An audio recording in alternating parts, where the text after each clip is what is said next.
On show 450, an instant Model 3, a BYD update, and how many I-Paces a Jaguar selling.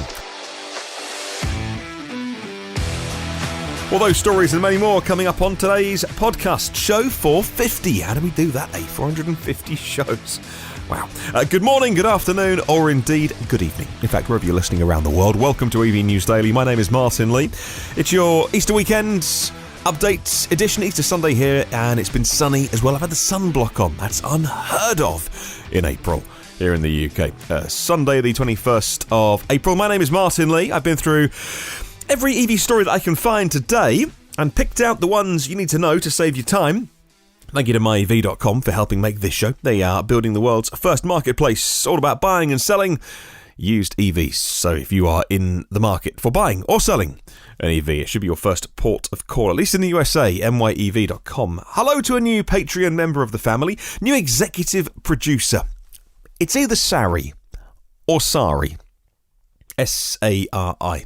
One of those will be correct, and one of those they'll think you've just mispronounced my name. So, Sari or Sari, Kanga Soja, thank you very much for being a new executive producer of this podcast. So, we'll start with the weirdest Tesla story that we've heard in ages. Elon Musk's war with short sellers. It's kind of weird anyway, people betting on companies' failure, but there we go. It just got a little bit weirder. The electric car maker claims that a Californian man who it says is part of an online group of short sellers that have been stalking its Fremont factory and even harassing its employees, including dangerously swerving their car towards a Model 3 that was on the freeway doing a test drive, also injured a Tesla security guard in what appears to be a hit and run on company property, says Bloomberg. Tesla has persuaded a state court judge on Friday to issue a restraining order. It requires the man to stay at least 100 yards away from its factory and employees. They have this man's name is out on the internet. I won't say it here, but you can go and find it online. I'll put a link to the Bloomberg article in the show notes. The whole story is just crazy bonkers. This is a man in his 30s, still lives with his dad. By the sounds of it, him and his brother wage an online war against Tesla. His brother works for another car manufacturer. It's just weird. I'm not going to go into the details here, but here is a man with a Twitter handle, and it seems needs some help by I hope I'm not being too generous to the gentleman, but it just needs help. We look at his tweets and his threats against Elon and people who work at Tesla.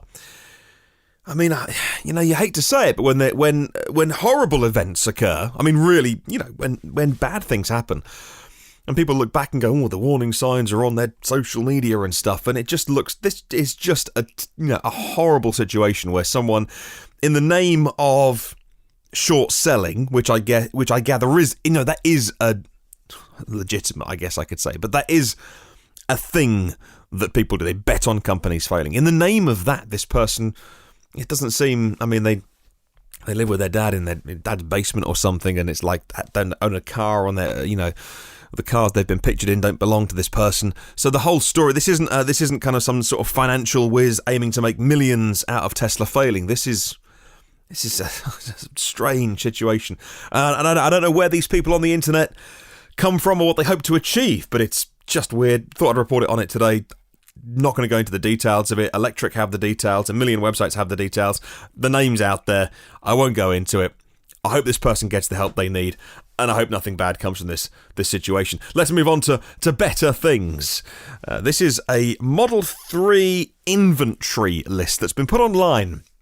You can browse them. You can get immediate delivery. I wonder what immediate means in Tesla's world. Anyone that has watched things like the Rich Rebuilds channel, I won't go into that. Immediate has an interesting connotation for him anyway. Let's not go into that. Instead of picking options, says Electric, and waiting a few weeks for delivery of a custom configured new Tesla, how about you browse Tesla's inventory of Model 3s online, find the cars available, and immediate delivery, which could be a few days. says Electrek today. Until today, it was only available for S and X. There still aren't any used cars listed for Model 3, but Tesla's new inventory is available. And for anyone who browses online, cars are only appearing in some areas like California. I set my location to Beverly Hills plus 200 miles, and found plenty just now. You won't find a bargain, by the way, but you will find cars that have been built, and for one reason or another, maybe they were built for someone and they couldn't go through with finance, maybe they just did a run of a common configuration, who is to know why these cars are in inventory, but if you fancy one, you can get one.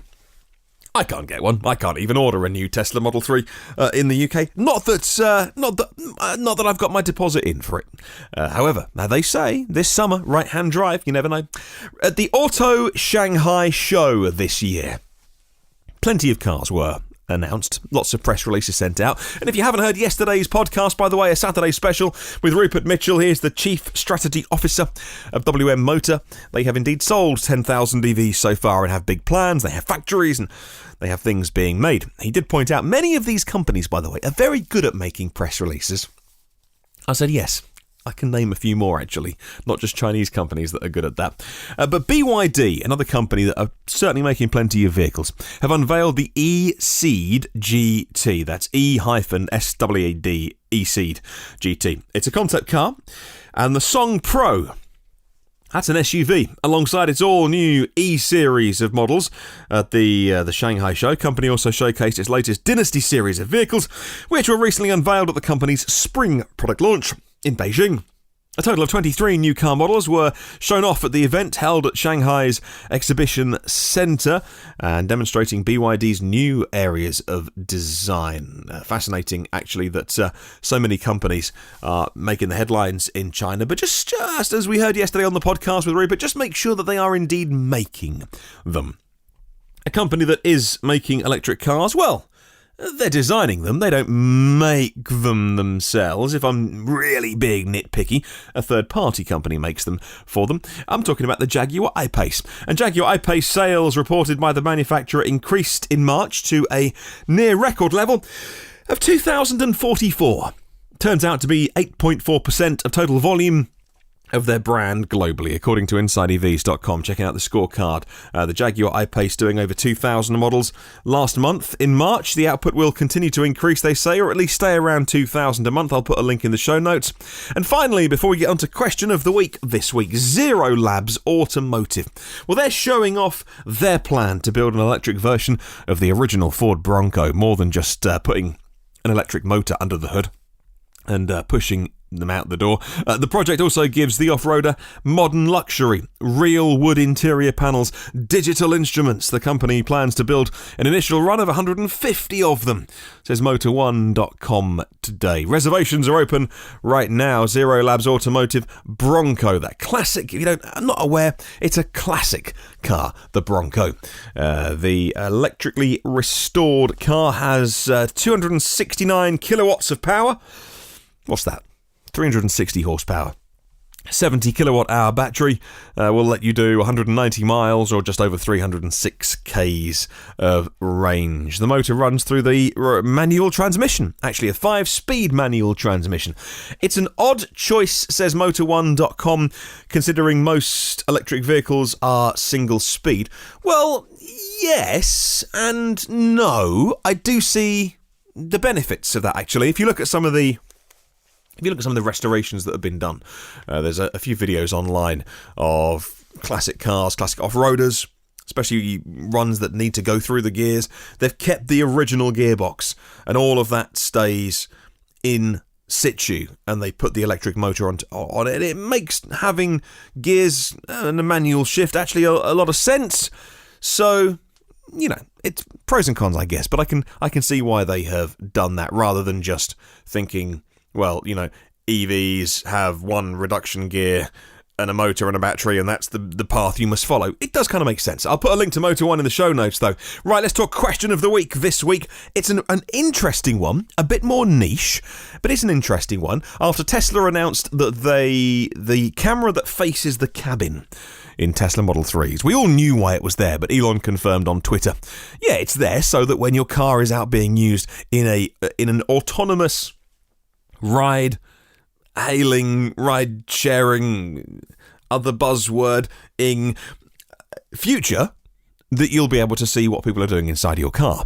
And so I was asking you, would you let your car be used for a virtual ride-sharing network thingy? Alexander Frank says, yes, I would love my Model 3 to be making money for me whilst I'm not using it. It's actually most of the week while I'm working, Monday to Friday. I can't park at work, that's why I'm taking my electric scooter, or my Renault Twizy, or soon my Van Moof electric bike. I haven't heard of that, but I'm immediately going to Google what a Van Moof is.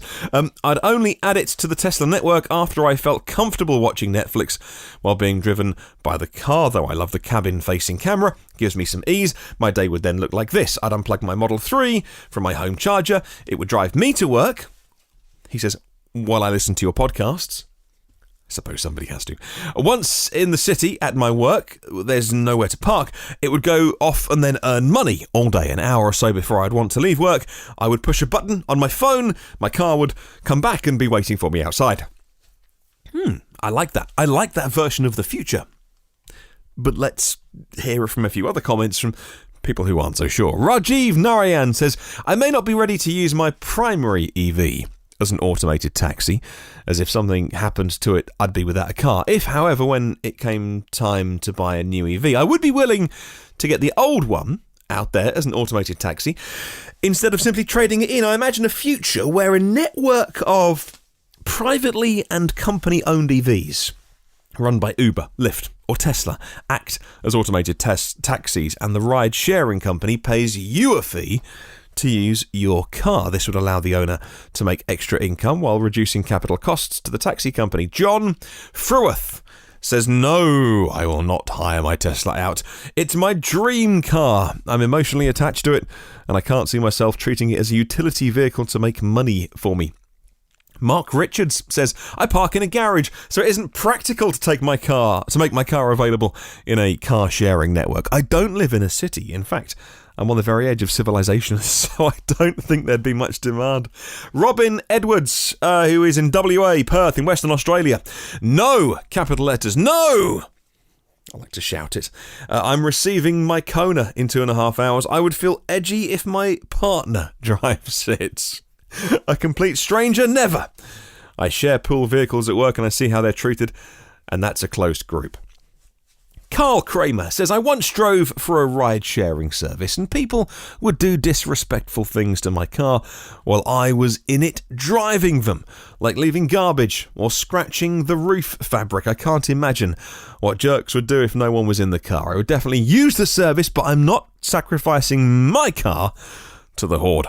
Neil says, Neil on YouTube, this was on the YouTube comments, I don't think I'd let my car be used, not because I'd worry about it, but because I'd worry about how I got charged. With a Model 3, I would use about 40% of the battery for my daily commute, with another 40% for saving battery life and cold weather allowance. That would leave 20% for the taxi service. I would want to see automatic charging stations like the Tesla Snake they showed off a few years ago before I would reconsider. And finally, Ashley Hill says, depending on the options, I'm considering it, though there's a few other things that make it easily worthwhile, like if it was part of the cooperative, say there was a $2,000 deposit buy-in, and if someone did cause trouble with it, the fleet would be large enough that I would have access to another one while fixes got underway. Would also do if the remote operation instead of full self-driving was on the table for the same deal. I'd let someone remote drive it to another driver similar to a current car next door or a car sharing service, especially if the Tesla implemented an always on impossible to crash feature. So there's a few comments this week about letting your car be used by somebody else or not even in the driving seat, just as sitting in the back and earning you money whilst you were sleeping. Alright, time to set a new question of the week. And thanks to myev.com, as always, they spotted in their comments section this week a funny line. So we're going light-hearted for this one. The last one was quite serious, but we'll lighten the mood with this one. What's the dumbest thing you've ever heard about EVs? And this can be anything. What's the dumbest thing you've ever heard about EVs. You can email me your answer, and I'll read out yours next Sunday. You can email me hello@evnewsdaily.com or check out the comments section of Facebook and YouTube. Time for the endy bit then. Thank you very much to 216 patrons of the show that keep me going, by the way. Thank you very much to everybody on Patreon. Thank you to our executive producers, our partners of the show, like David Allen, OEM Audio of New Zealand, and evpower.co.nz, Sasha Pallenberg and Paul O'Connor, and my premium partners as well, people who believe in the podcast and in a way kind of the cause of raising awareness of clean transport. That would be Phil, and that's Phil Roberts at Electric Future, and Brad Crosby. Thank you very much, both of you. Brad signed up at the beginning of the year, I think it was, and has done a huge amount to help this podcast. I'll give all the exec producers a shout in a couple of days. If you would like to, check out Patreon, patreon.com/evnewsdaily, but no pressure. I'll make the show anyway. I'd rather, if you could, you shared this podcast, and hopefully, maybe more people would hear it. And, it's growing all the time, but I'm just super greedy. I want more people to find out about EVs. You can leave a little review as well on iTunes if you want to. In the meantime, have a wonderful day. I'll catch you tomorrow. And remember, there is no such thing as a self-charging hybrid.